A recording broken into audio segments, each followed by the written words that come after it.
So you're starting to get the feel for Twitter, but you want to get the most out of the content you share, the tweets. So I'm going to walk you through some of the best practices to make sure your tweet has content that is useful, valuable to people, that links to other sites. Here's how it's done. Here we go. Okay, so I'm looking through tweets made from my account, and as you can see that a tweet that's been shared from someone else, a retweet if you like, also counts as one of your tweets. If we look at the ones that we've got here, particularly this one, hello, any tweet that just has text and no other context, just a what's happening right now, is very unlikely for anyone to think, well, I'll share that, I'll pass that on. So think about the value you're adding. At least with this picture of a penguin, it's something nice to share, but there's a lot more to it. So I'm going to run through the sort of basic steps to think about when you compose a tweet. First thing, click tweet.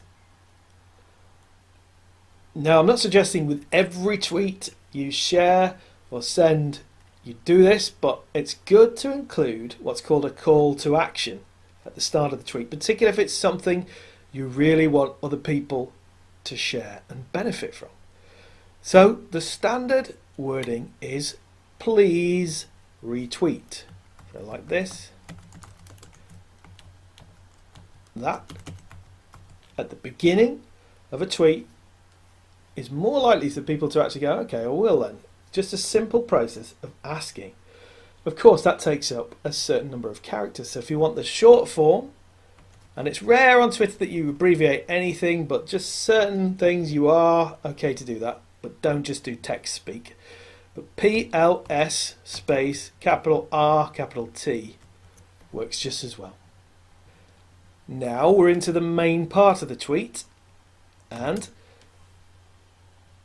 let's add some basic details. So what I'm going to do is share a link from my website.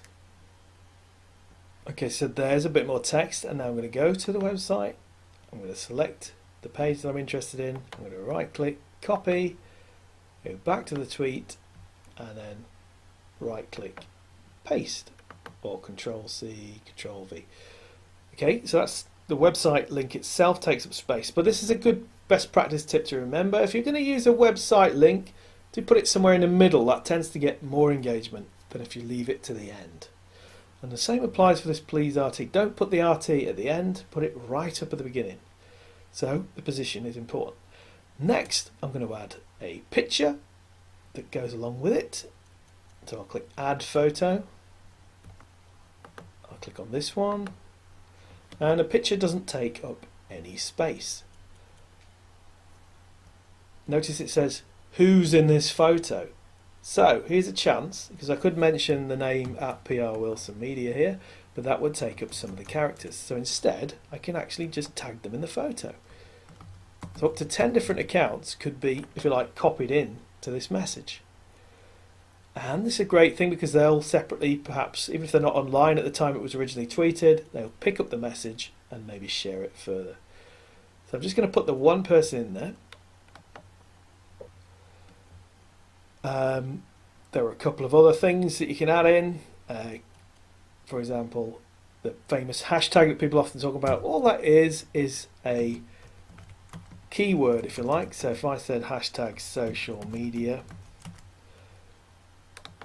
and you could even create your own hashtag, but it's something that people may be talking about, and even if they're not currently following you, they may pick up on this message. Now, I would never have more than one hashtag in a tweet. I would never load the tweet full of, you can, by the way, add additional pictures as well, so that's an option.